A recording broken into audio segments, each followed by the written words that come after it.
Welcome, folks. And Austin. All right. I'm gonna stand up at the podium. Start. Let me go ahead and share this. You can add Steve in too. Yeah. Share.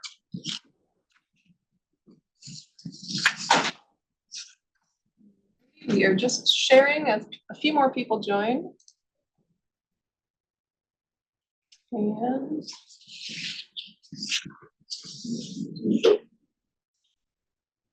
presentation mode, bear with us. Here we go. Welcome, everybody. Thank you for attending the first meeting of the advisory committee for the Newton Road Corridor Study. My name is Austin Gray. I'm the project manager for this project.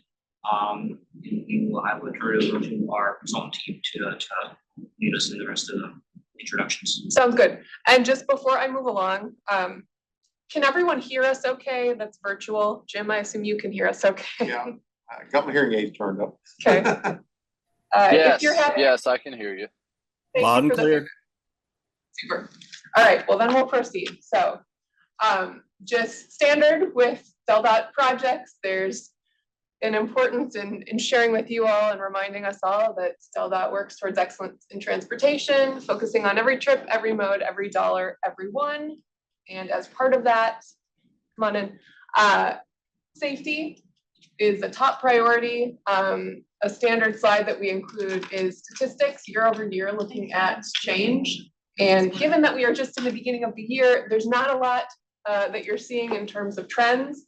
But to recap what were some of those trends over last year, there were some positive shifts in terms of decrease in fatalities, but also certainly some increases over previous years, particularly in the vulnerable users category. That would be people walking, bicycling, and even motorcyclists, I believe. So something that you'll see incorporated into every study, and we'll carry on. You'll hear more about safety as we proceed regarding the Newton Road Corridor Study.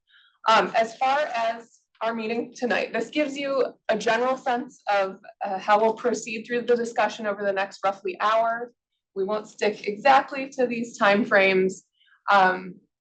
We will have time at the end to go through any more in-depth discussion, but certainly we'll pause at certain points through the presentation for some discussion as well. So this is the advisory committee first meeting, just to make sure you're in the right meeting too. And glad to have everyone here. Our objectives are really to introduce the committee to the planning study, present some existing conditions and analysis that we have already gathered and done, discuss and get your thoughts on the objectives of the study, the process, the engagement plan, and challenges and opportunities that you all know as locals in the community, and then also talk at the end about scheduling and subsequent meetings and such. So Austin introduced himself, the DelDOT project manager. I'm Andrea Trabelsi. I'm a senior project manager with Whitman Reckart and Associates. And we support DelDOT on these studies. With me here is Erica Benitez Mercado. She's lead on the engagement side of this project. And then Steve Haar is virtual with us here from our team. He is the lead traffic transportation engineer from our group. Now we want to take a minute to go around and introduce ourselves, the rest of us that are part of this meeting on the stakeholder committee. So if you can keep it brief, but share with us your name, your affiliation, and just if you would like to, kind of a key goal or objective or interest that you have in this study. And feel free to skip that if you're not comfortable sharing that. So you know who I see? I see Dorothy Morris first on the screen. Would you mind starting us Sure, no off? problem. Good evening. I'm Dorothy Morris. I'm the circuit rider planner for Sussex County within the Office of State Planning Coordination. So my role is a liaison between the state agencies and the towns in Sussex County. So welcome tonight, everyone. Then I will go, I'm just gonna go through the lists that you see on the screen. Actually, that might be easier. And if the person is not here, I'll give a couple seconds. If I don't hear anything or we don't see a raised hand, we'll keep going. Bethany WC from Bridgeville. She joined. Okay, it looks like she's not here yet. Let's go on to Robert or Rob, Delaware Solid Waste Authority. I saw that name.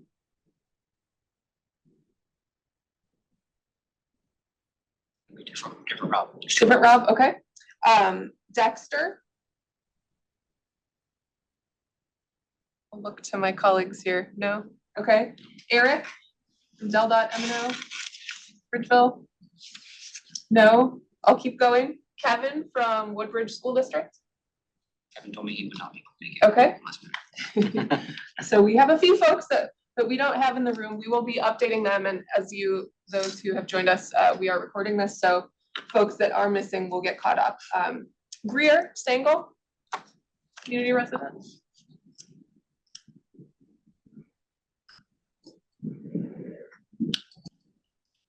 All right, I'll keep going. Eric Calloway, Bridgeville Historical Society. And I know I see Maurice, so if you wouldn't mind. Yes, I'm here if you can hear me. I Yeah. am the owner of and resident of the Dale Farm, which is on the north side of Newton Road, immediately across from the Purdue feed mill. And my farm was impacted by the improvements made for Newton Road many years ago, and I'm definitely interested in knowing what's going on this time around. Okay, thanks for being here. Okay, Rob Ryder, must have been that Rob. Yeah, I'm the other one. So I'm with OA Newton and represent a good bit of some of the property along there, the corner of Newton Road and Route 13, and also the corner of Newton Road and 404. Great. Okay, Michael Alewani.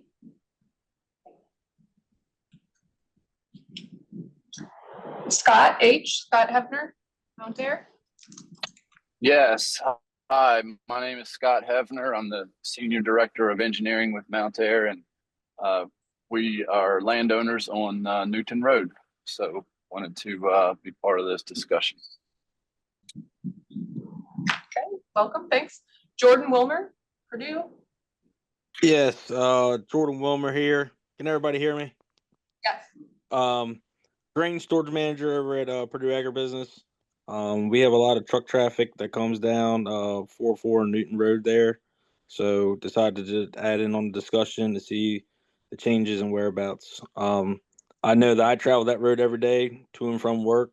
And I've seen some occurrences myself with my time being there as the plant manager. So I would like to add some insights and stuff as well. So Super, glad to have you. Is Tyson from Purdue also here? No. Steve Breeding? That's me. I'm Steve Breeding from Sussex County Farm Bureau. I actually lived on the other end of Newton Road for a long time. And we farmed just south of Bridgeville, so I'm on Newton Road quite a bit. Okay, and Jim? Mentor with Delaware Farm Bureau. I'm the Kent County president. And I'm involved with all projects from my background with Department of Transportation for 26 years. So I want to just keep track of what's going on. I'm out looking for the farmer's best interest. Fantastic, glad to have you. Mark Parker, Yeah. Eastern Shore Natural. Mark Go ahead, Parker, Eastern Shore Natural Gas. Eastern Shore owns and operates a natural gas compression facility. It takes access off of Newton Road. It sits far back enough. I don't think it'll be impacted by the corridor there. We do have facilities out on the highway on the east side of 13. And depending upon what the Newton Road corridor improvements required there, that they could be impacted. Austin reached out to me and just asked if I would be a part of this, and was certainly willing to do so as one of the local stakeholders. Great, glad to have you. And finally, Kevin Yingling? Will not be online. Okay, all right. And then there may be a few other folks that are participating as kind of members of the public or other colleagues that you see on the meeting. And we will have a moment at the end should there be public comment or such. So keep you moving along. This first section, I'm going to give a bit of a background and overview, and I'll be pausing between this sort of the three sections of the presentation. So if you have a thought or a question, if you wanna hold it till that point, that might be helpful because I might answer your question as I progress. But really this is intended to be discussion oriented, so it's not super formal. Don't hesitate if there's something, that's not clear that you really feel would be helpful to making sure you're understanding. So just first and foremost, prior to COVID, several of you may be familiar, but another study, a broader area-wide study, which is shown in the map that you see here, called Coastal Corridors, was initiated. And that was initiated to cover this area, kind of between Maryland all the way to Route 1 on the northern side of Sussex County, to explore kind of the current and anticipated transportation needs, especially in the east-west direction. So that would be, SR 404, US 9, and SR 16 in particular. You see the areas outlined in green and orange. So the green area is, as that study got underway, it started to home in on more nearer-term future needs in the eastern portion. And then, of course, on the western side, several of us might be familiar, I hope, with the Greenwood Bridgeville study, which I also led. And that wound down last year, spring, I believe. We had our final committee meeting and focused on a community transportation plan for the Greenwood Bridgeville area. So this is actually a subsequent study to those two. There also are other studies you'll hear more about kind of continuing on out of this overarching coastal corridors effort. To kind of summarize what came out of the coastal corridor study, you see here a map of current or 2019 traffic volumes on the left. I'm just showing the western side of the area as it mostly relates to, the Newton Road area. And then also they projected or forecasted on the right volumes. And I've highlighted where the conditions through that study were looking like, there will be some increases in volumes to keep an eye on. So the takeaways here, current conditions really across the study area are within their carrying capacity. Widening an east-west route from SR1 to the Delaware state line is not justified at this point based on that current data, but certainly it's important to keep an eye on it. DelDOT has several tools and the Coastal Corridors Monitoring Committee itself that is situated to be doing that. And actually that committee will have its starting afresh really because it's a committee that's existed for a while, but they're going to be starting as an official monitoring committee later this month on the 28th. So you'll hear more about that as that gets closer, and we'll probably mention a few more things as we move along. I'm certainly happy to answer questions there. I guess I also wanted to mention just 404 approaching Bridgeville is expected to continue to increase in the coming decades. So again, that most related to this corridor study within the broader region. And that's something that committee will be keeping an eye on so that if and when the time comes, that there's proactive planning in place.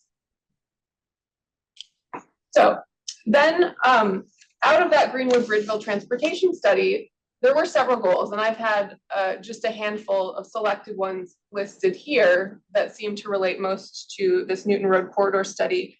But it's to emphasize, objectives of that: safety and navigation of large farm vehicles, including farm vehicles, other freight and delivery vehicles, school buses, utility and construction vehicles. So again, this is the broader Greenwood Bridgeville area, but certainly relates to this corridor specific study. Safety and traffic around schools. We know that not too far from Newton Road are a couple schools, the high school, the new high school, as well as Phyllis Wheatley, where we were supposed to be holding our meeting tonight. Supporting local agriculture economy and industry corridors, which this one most definitely is. It was called out in the Bridgeville Comprehensive Plan as an industry or agro-industry corridor. So we want to keep that in mind as we proceed. Balancing growth. So development in the town versus along US 13 and outside of the town too much, and routing traffic around versus through towns. And there wasn't a clear objective. I think there were, there are trade-offs with these types of things, but that is certainly a key question to keep in mind. And then just broader connectedness of the roadway system and the community and, access. So these goals and objectives can help us as we proceed with this study to frame the conversation as well as guide as we get closer to developing recommendations. And then specifically, the Greenwood Bridgeville study enumerated 3 recommendations that specifically speak to Newton Road. So they're listed here, but really reviewing crash data and exploring safety in more depth is the takeaway. You see it on the little map inside up right, 3 locations, a corridor wide, the entirety of the length shown there. And this study covers the area from 404 around the bend near Adams Road over to Fawn Road across US 13. But reviewing crash data to explore and evaluate for the range of potential users, also proceed with ongoing monitoring and planning. And again, I said that was something that is really the longer term being covered in Coastal Corridors Committee monitoring efforts.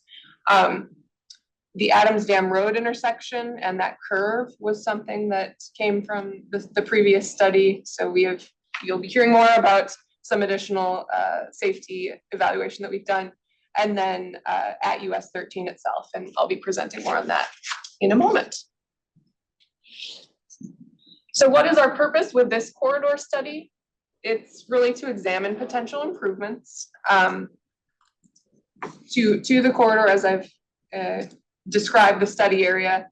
And we're expecting that we're really emphasizing 4 kind of key issues based on the existing conditions evaluation that we've done. So safety concerns, certainly in crashes, multimodal access and freight movement, and then the impact of development. So glad to hear that there are several people connected to the surrounding land use here this evening. And we will look forward to, as we proceed, folks' insights on anything that we're sharing here. If you have additional information or you have other perspectives, that is the type of thing that this group is really about. So looking forward to hearing more from you as well. So this study will focus on near to midterm needs and opportunities. Sorry, I'm repeating a little bit, but last bullet here, the Corridor Monitoring Committee of Coastal Corridors will be looking at broader term needs that would really affect the entire sub-region that was shown on that map earlier. So this really focuses in on the Newton Road corridor itself. We're not going to be talking about, other area roadways. It's really focused in on the corridor. And I think I've probably made it clear, but primary issues that we're expecting to be talked about. And if you see something missing, we'll look forward to hearing, what your thoughts are. But safety and crashes, especially at the 2 locations, Adams Road and US 13, freight and corridor development surrounding the roadway. So how might freight circulation and access points onto Newton Road be affecting operations and safety, multimodal use, railroad use? I know that the railroad cuts across Newton Road, kind of, I guess, middle, we could say, of the corridor, and what might be the implications with any additional development that's anticipated, other corridor design best practices that could be implemented to enhance this agro-industry corridor, and then also exploring what other multimodal user needs there might be that would make sense to plan for. As far as the process, up top in orange is kind of the overarching series of phases as it spans the roughly 9 months that this project we expect to take. So we did actually get started gathering information last 2024 fall, including traffic data and observations that we will be sharing in a moment here. And then we're progressing into developing recommendations, possible improvements as we go through the winter into the spring, at which point then, once we have discussed those with the committee and have gone out to the public in a public workshop we anticipate having in the spring, we'll have some refined recommendations and a report, and eventually completing the study and moving toward any implementation that's needed. You can see in the blue and green kind of our engagement plan. So we had a meeting back in the fall with and been coordinating with Town of Bridgeville, as well as have been coordinating with the county, certainly broadly. Stakeholder Advisory Committee, that's you all. Thank you again. And we plan to have 4 meetings. We can be flexible. Sadly, we wish we could have been in person with more people we have a few people in person here, but we can talk about what makes the most sense for everybody's schedules and ability to engage, whether that should be planning for virtual meetings in the future, or should we choose to have some more in-person meetings planned. And then, like I mentioned, a public workshop so that we can engage with the public, get some additional feedback that will be helpful as we proceed. And ultimately, kind of May, June is when we intend to have this process wind down. So all of that to say, we have you all here as the stakeholder committee. We thank you for your willingness to participate. And as I mentioned, some of these roles, but we hope you actively participate. We're looking forward to hearing from you.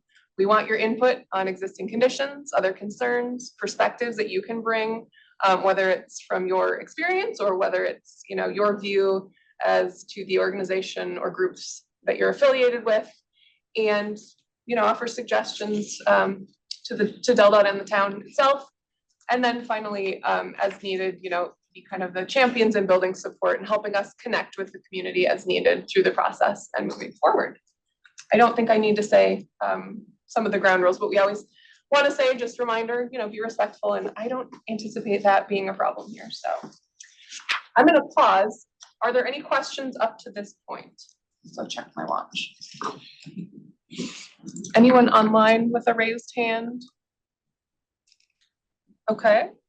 And we'll have time at the end for going through some additional discussion if people are feeling like they want to bring anything else back up. So now I'm going to go into giving you a summary of what we found in our existing conditions analysis. And I think there may be some things here that you think, or you say, oh, you know what, I know of something that I think you guys should be aware of. So do keep that in mind. We really appreciate what you may know that we haven't already reflected here. So some corridor basics. As I mentioned, the corridor study itself runs from 404 on the west up to 13 and across 13 over down to Fawn Road. That's about 2.5 miles. It is a functional classification roadway of principal arterial, which kind of just means it's a roadway that gets used a lot for lots of traffic going through the area, which you probably know intuitively. And then that's the west of US 13. On the other side of US 13, a local road and really not as much traffic. That's what this map is showing. There is a 45-mile speed limit throughout the study area. We don't have any transit operations on the corridor.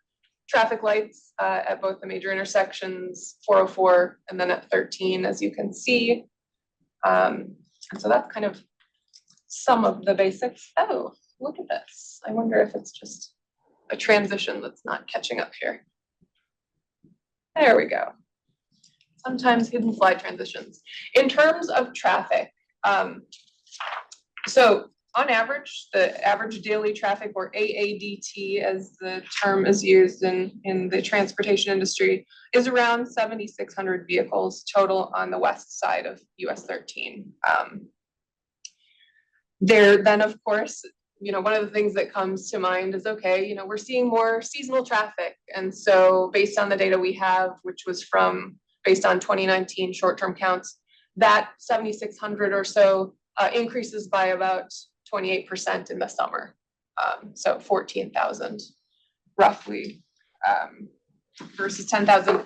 And I think there may be a question about discrepancy. If we have more specific questions, Steve can be able to answer. I think that, the 14,000 versus 10,000 probably has to do with some of the counts and the averaging between data sets. So again, these are estimates, but gives you a sense of the types of volumes. On the map, you see the level of service designation.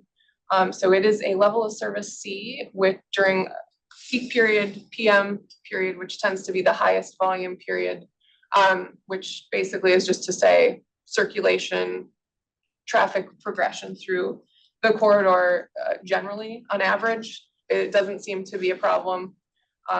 As you get beyond C into the D, E, and F zones, that's when you're seeing much longer travel times and unpredictability, generally speaking.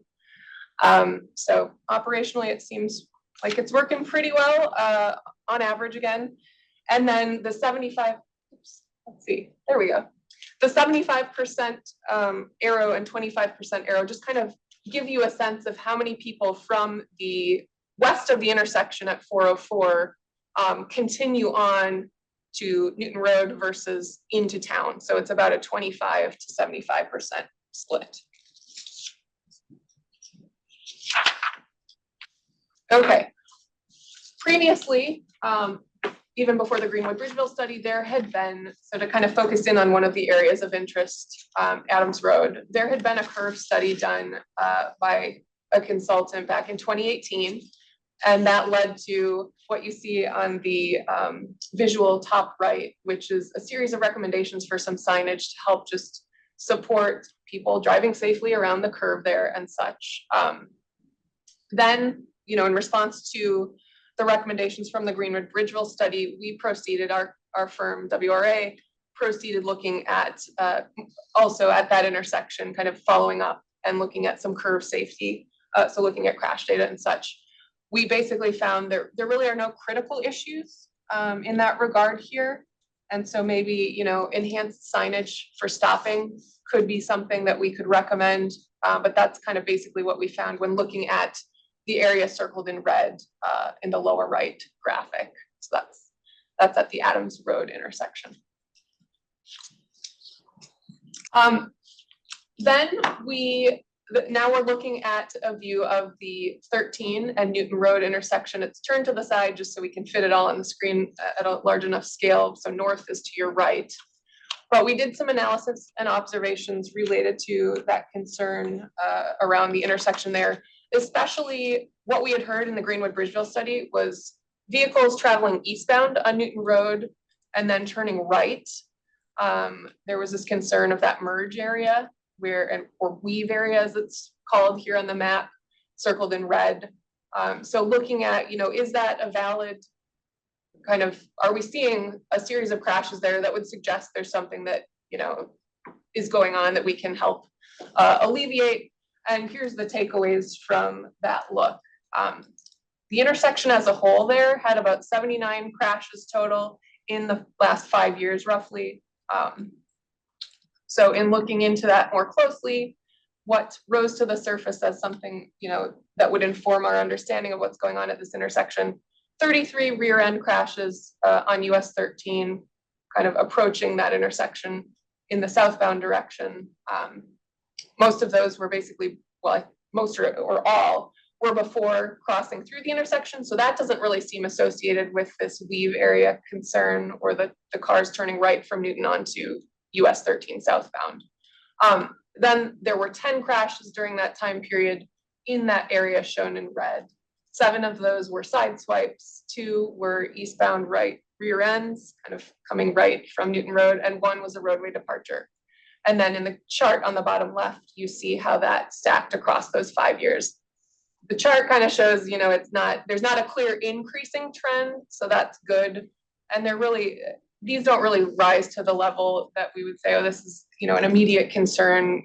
Let's get into larger capital project kind of conversations at this point. There are some, I think, lower hanging fruit that might make sense that we would consider. We'll certainly follow up with Delta traffic and then consider as a group here, you know, what makes sense in terms of what you all might be seeing or your thoughts. So, and I think the same thing goes for that cluster of crash finding related to the southbound traffic approaching 13.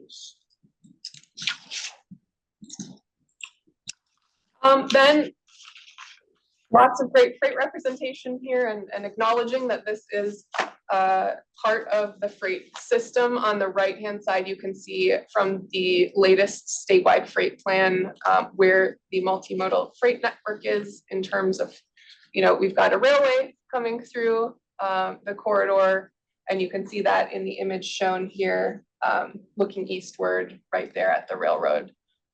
Then the map in the middle shows, again, where the railroad is crossing at a more zoomed in view. So that's certainly part of it. And I think this is where this group in particular will probably have some good insights that we don't intuitively see on the surface. So looking forward to hearing more with regard to freight, railroad freight. And then in terms of truck, kind of roadway related freight, looking at the volumes again and your average traffic data, about 15% total is roughly is trucks. So that's maybe 1,000 to 1,500 on the roadway.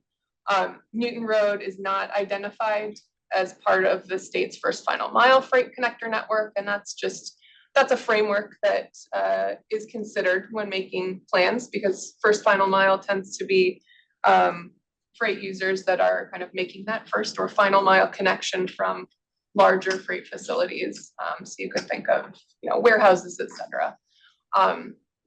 But US 13 is part of the National Highway Freight Network, and that is what you see on the map here in red.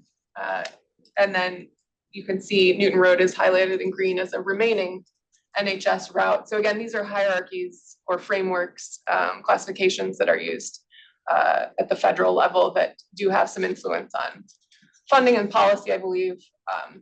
But that's just, again, helpful for us to be thinking about what implications there may be as we proceed with coming up with recommendations and eventually discussing next steps. So, and it's also important to acknowledge, we've seen no concentrations of truck parking in the Bridgeville area, either formal or informal.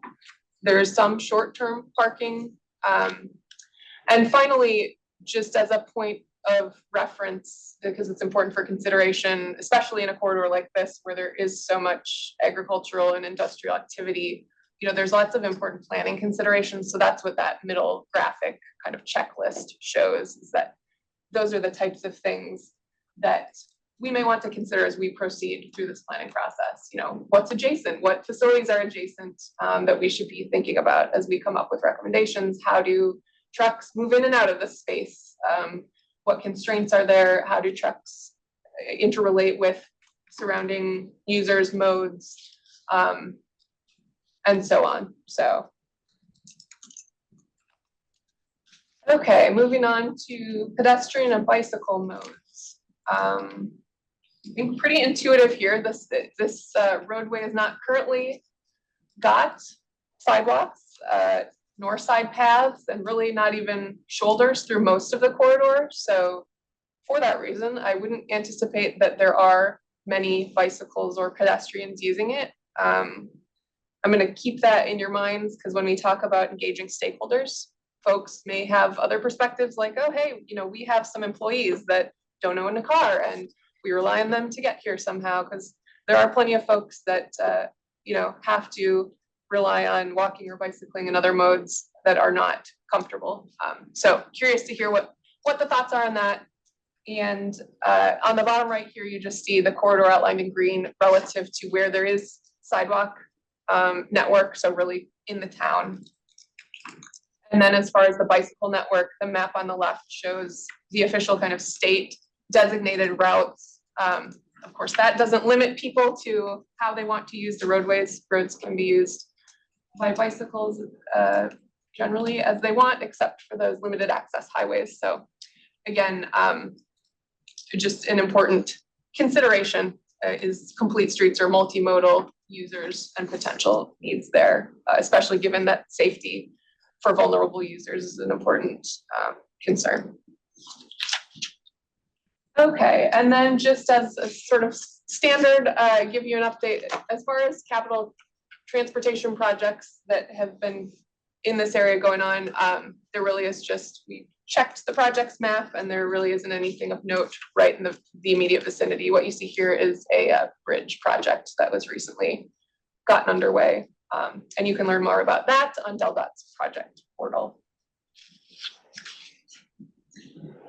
Okay, now shifting a bit to what's going on in terms of surrounding land use. It's important to take that into account. Although we're not planning the land use, we need to acknowledge that that's the context within which we're working here.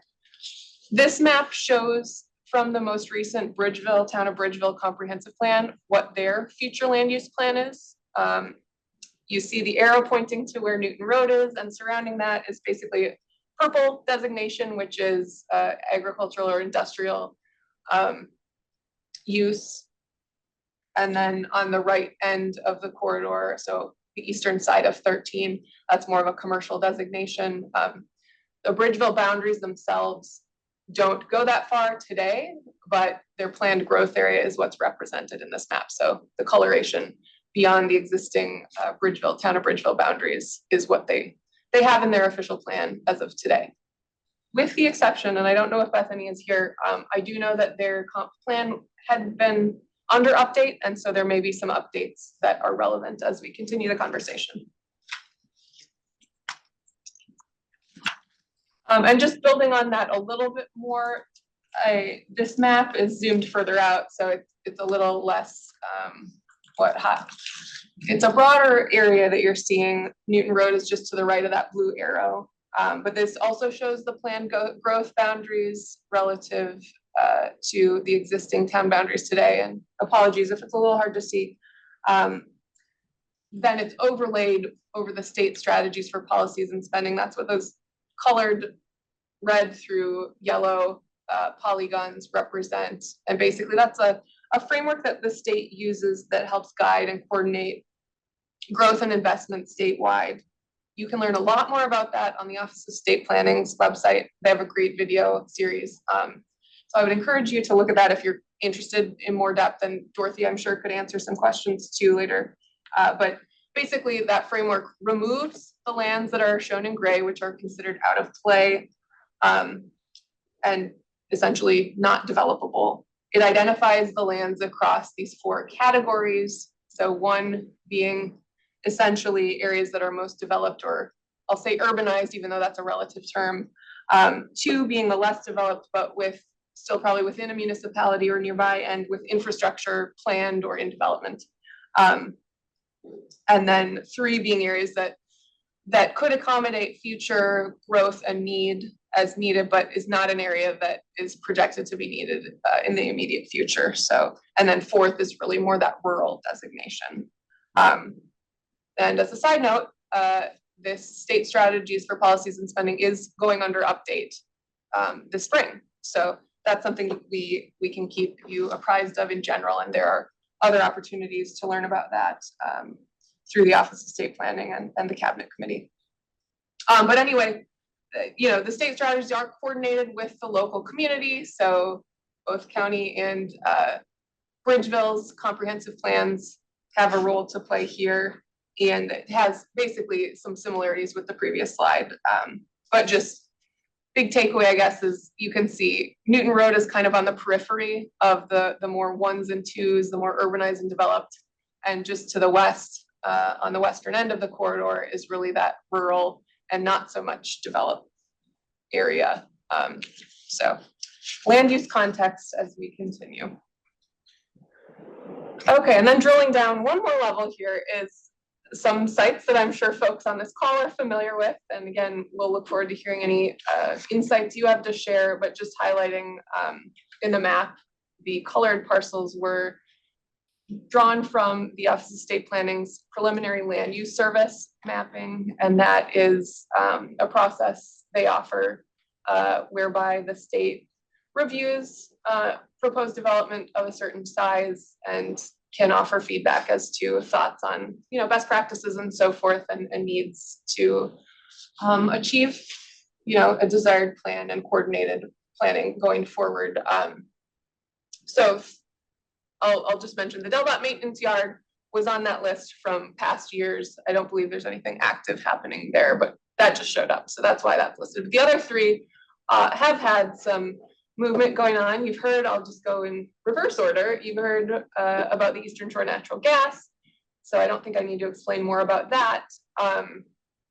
But we'll be curious to hear if there are anticipated needs associated with any of that in the future that would affect this corridor study. Then Newton Farms, that's the large pink parcel or polygon shown in the middle of that map. There was an application submitted in the last, I'm not sure if now it's been over a year, but recently for a greenhouse facility, and that would be progressing over time. I don't believe any development has started. I think there's a bit of a lead up that will happen before that's ground is broken or further progression and development plan and eventual development happens. And then up toward the top right quadrant of the visual or the map here is Mount Air Farms. And that wasn't on record in the plus map at the time we had looked.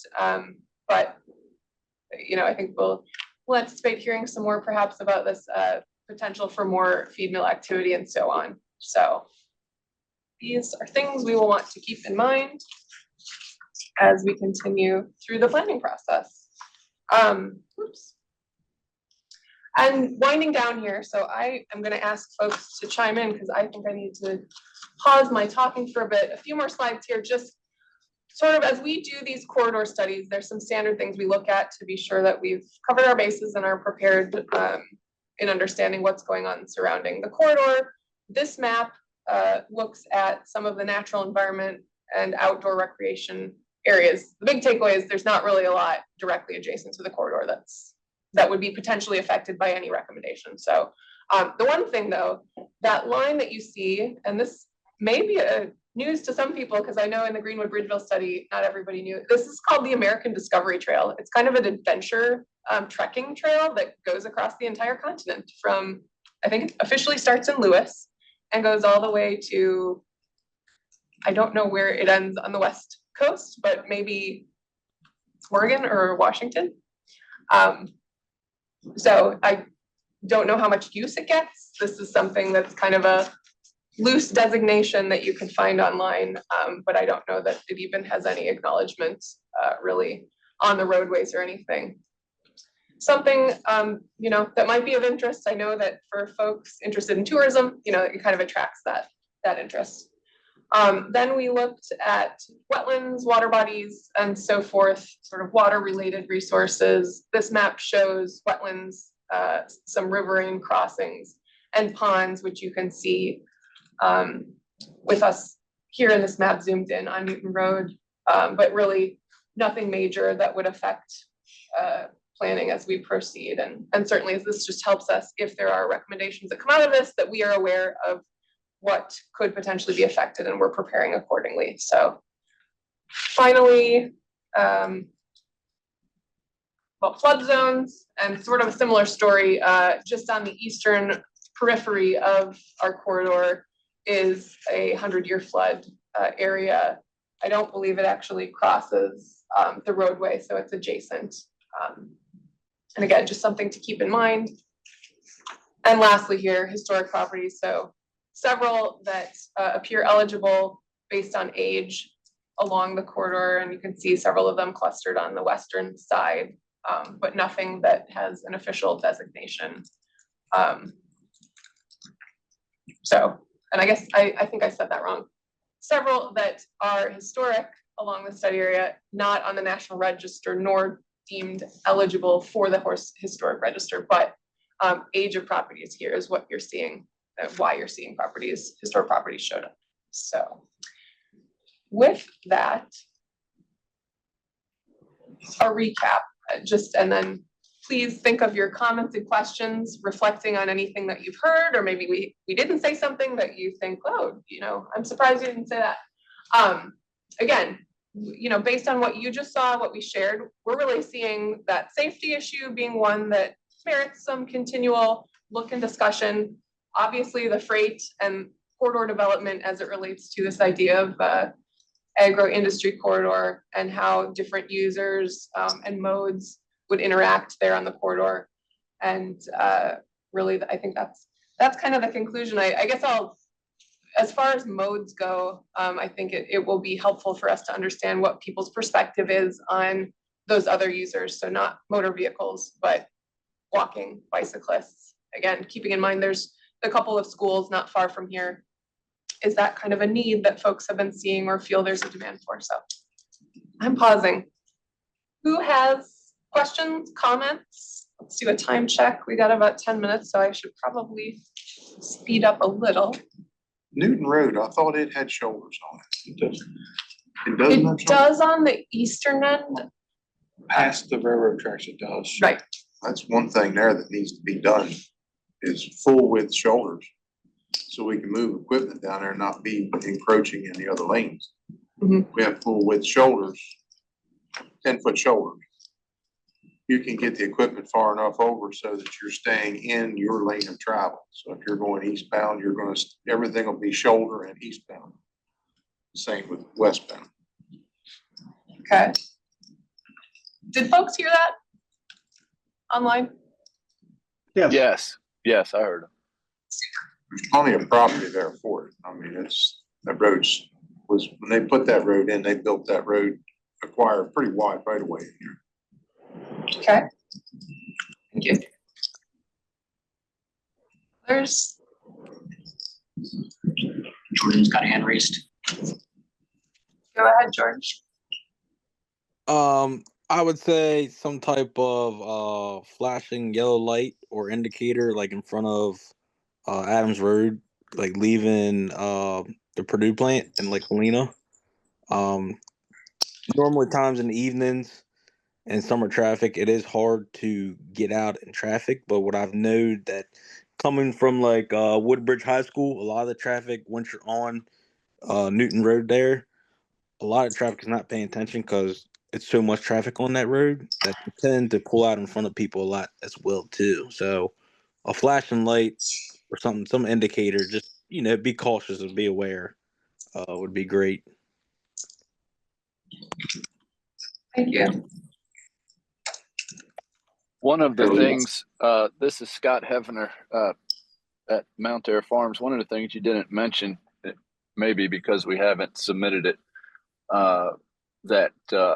that long ago, but we recently submitted a plan and a traffic study to DelDOT with Century Engineering to put a traffic light at the intersection of the DelDOT yard entrance.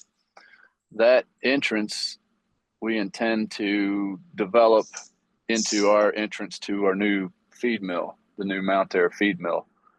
That will be on the corner of I guess Newton and Route 13. We also have developed a plan with DelDOT to reroute the yard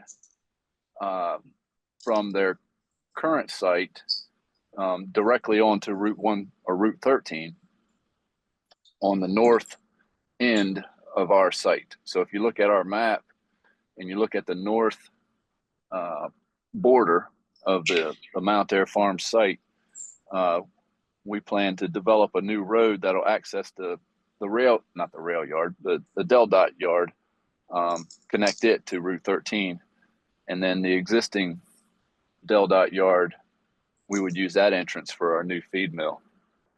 And we were asking DelDOT if we could put a light at that intersection. So there's been some submittals that have gone back and forth with DelDOT through Century. So I'm not sure who to lead you to speak to at DelDOT, but that's something that I would think is a big change on this corridor for sure. If you want to talk about it. Yeah, that would be helpful. We will follow up. We have contacts with the M&O operations yard. And certainly appreciate you pointing that out. And yeah, if we have any further questions, or if you have anything you want to share via email or such, there's a slide at the end of the presentation that has our emails. Thank you. Okay. What about, I think we have, go ahead. I'm sorry, this is Maurice Cannon. It may seem silly, but one suggestion, the last time I checked, there is only a single speed limit sign, and that's westbound, and it's next to my farm. There are no speed limit signs eastbound to my knowledge. And although I know it's not within your purview, I'd sure like to see the DSP do a little bit more speed monitoring on the road. But the speed limit signs do need to be put up.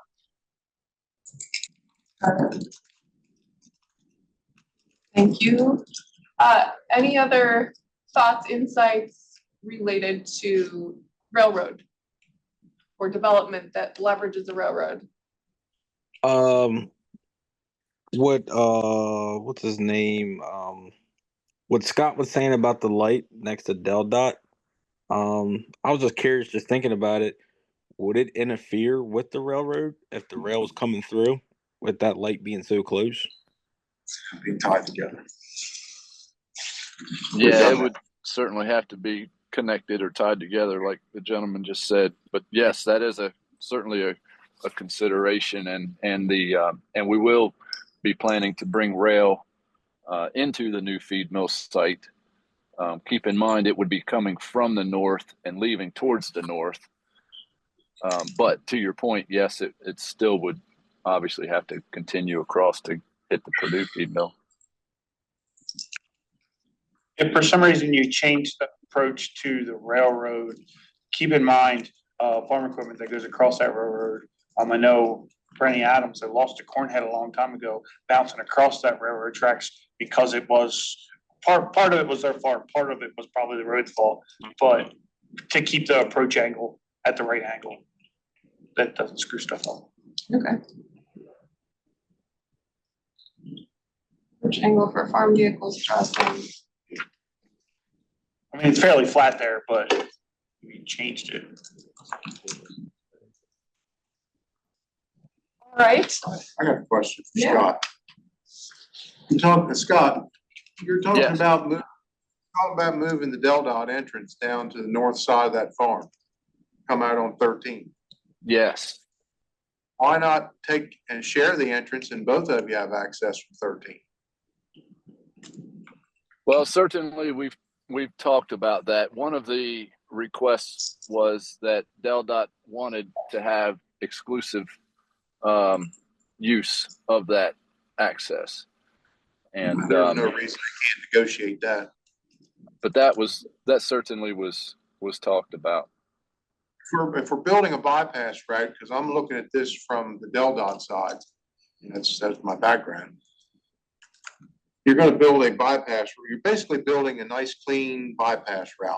We only have one place to have to deal with, and that's Adams Road. It's going to be kind of a thorn in our side to get that good, clean travel way. The rail, nothing you can do about that. That would be like fighting God to try and do anything with that. So if we want to encroach as little traffic as possible onto Newton Road. So if we move Del Dot down to 13 and moved your entrance to 13, trucks that would be leaving your facility or coming in would be signalized at the intersection, so they could catch a break to turn on to 404 to head out of town, over to the west side. You wouldn't have to worry about trucks trying to accelerate on that bypass road. Adams Road would be the only one that would be the one that needs some attention. Figure out how to fix that. But elaborate on that a little bit. Adams Road. Adams Road's got a huge amount of truck traffic because of the Purdue facility. You got Purdue, Helena. You don't have a lot of delivery trucks going into the town of Bridgeville from there. They'll go up to the light in town and come in. But seasonally, you have a lot of grain trucks trying to make that connector, because when I go down, I buy grain at Helena, I buy seed. So I'm pulling a wagon and I gotta come out to Adams Road to Newton and then hang a left and then an immediate right. And sometimes that traffic is terrible up there. There was a way to get around that. And tractor trailers are gonna be pulling out. They're gonna come in the same way. They're gonna come in on Adams or Cop Pat, then shift over to Adams Road. So they're gonna be twisting around to go to the Purdue plant to unload. So traffic there with truck traffic is bad. That intersection there, from the time that road was put in like that, has been an issue. How to get around it, I don't really know feasibly. Overpass it, that's ridiculous because that'd be too much money. A light. Well, you put in a light, now you've kind of screwed up your bypass idea when you do that. Because now you're gonna be backing traffic up. Yeah, actually, Adams Road, you can see how the alignment, Yeah, historically, it kind of went straight and had It did a go skew straight. as it crossed. And I think it was about around early 2000s when this was redone. I remember when they done it. Okay, so.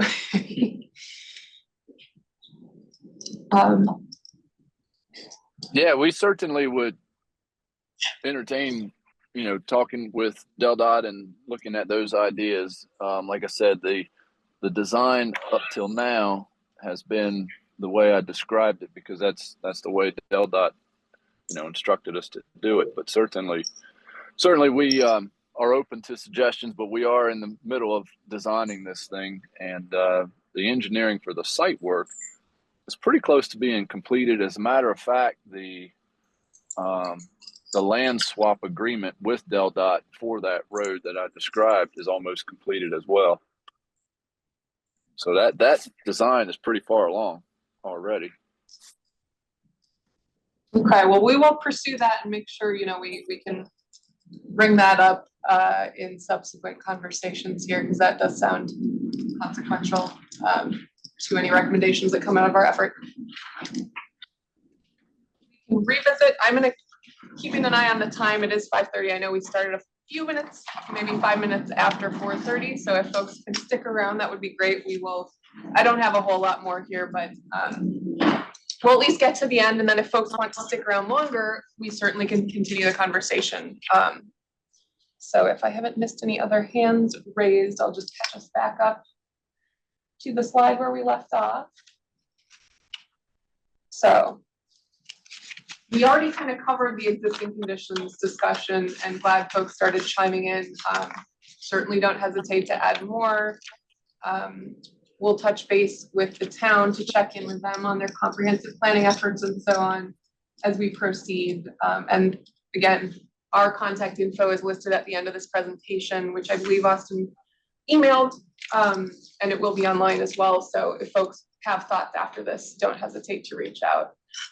Then just as we wind down, stakeholders. So are we missing anyone? And obviously there are several people who weren't able to attend tonight that we are missing, but is there anyone that we haven't included?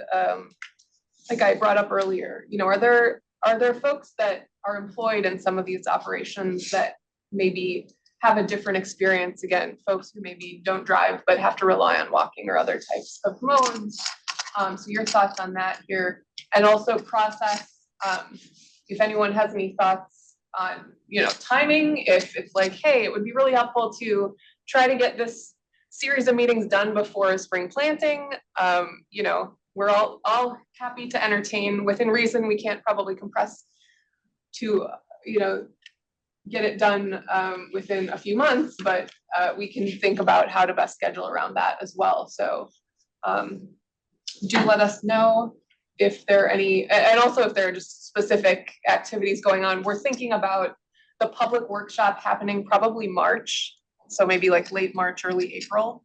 So if you think, hey, it would be helpful because of, I don't know, school, spring break, or other known activities in the community that would, if we scheduled at the same time, would preclude, let us know as we proceed. We did a quick check, this is a standard best practice for planning studies, is to understand who we might be missing. And so environmental justice is the term used for that, kind of generally speaking. But in this area, so just looking at some of the demographic statistics, there's about 2% of households that don't own vehicles. You can see poverty breakdown, or comment, the first note there regarding poverty. Some areas have more than twice the state average. That's based on the Delaware Equity Analysis tool. So these are just some of the statistics that seem like, they might point to, again, some of those groups that who might we be missing. Some Spanish speakers. So, that's not, I don't think that was an exceedingly high amount, but any thoughts there? Are we do, again, also in having connected with the town, Bethany, the town itself, they've done a super job in their comprehensive planning effort update as of late to make connections with different groups. And so she has offered some insight there as far as connections, but any hands?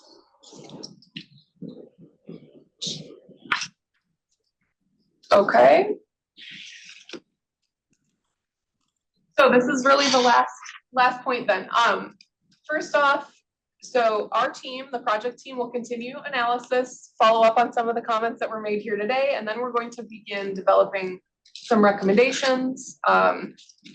That will continue for a while here. So again, new information is certainly appreciated. And then we'll be looking to reconnect with you all before that public workshop. So probably early March is what we're looking at. And before we leave here, maybe we can talk specifically about that next meeting date. I guess I said late February or early March. And then just know that this, what you see, the Del.Dot Interactive Hub, that's where you can find information on other planning studies, but Newton Road Corridor Study is listed there. You see the QR code, which you can scan to get to that page, or just Google Del.Dot Interactive Hub, and you can search for Newton Road. But that will be where we'll post recording, presentation from tonight, and then subsequent minor updates, and where we hope folks will point their neighbors and other community members to learn about this going forward, including potentially a public survey and information about the workshop. So, and then finally, Coastal Corridors Committee, as I mentioned earlier, is happening at the end of this month. And again, that might be interesting to folks here. I know several of you probably are on that committee or were asked to participate in that as well. So if there are further questions about that, happy to answer questions. And with that, thank you for holding on just a few extra minutes here. And we can now, I guess, we should check to see if there are any public comments. And then also, again, folks can stick around with other questions and discussion if they'd like. So public comment, did I hear somebody? Mark Parker has his hand raised. So Okay. Go ahead, Mark. Mark? Yeah, so not from the public side, but from our side. You guys mentioned an Eastern Shore project. Actually, there's nothing on the boards right now for us to do any work. We recently completed an expansion of that compressor station, but that is, as I noted, complete. There's nothing in the works for future expansion of the site there. In addition to that, that's a limited access. Like, it's the pipelines in, pipelines out that matter to us. We don't see a whole lot of traffic move in and out, and we have an easement for access back there. So nothing else particularly planned. We'll keep an eye out and work with you guys throughout the process here. But as far as our concern would just genuinely be for the underground assets in the way of piping out on 13 Newton Road, etc. So just wanted that to be clear that, again, it mentioned development, and there is no planned development or expansion of the facility at this time. Thanks. Yeah, hopefully that, sorry if that was confusing. Yeah, that was just reflecting on what had happened recently. No worries. So, No worries. Just wanted that to be clear.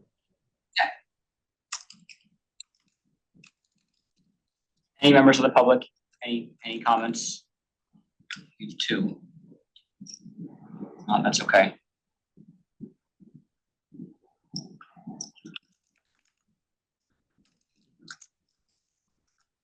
Okay. Hearing none, then I guess I did want to say thank you very much for coming.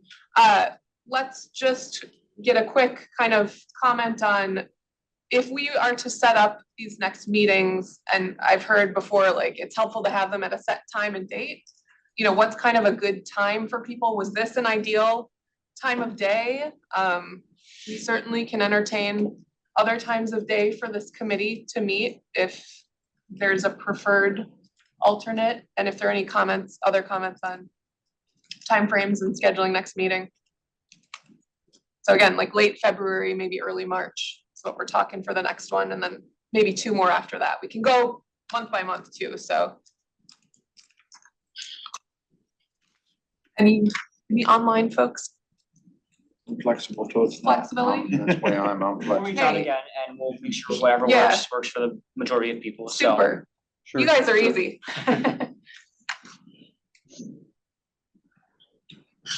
good. All right. Well, thanks again.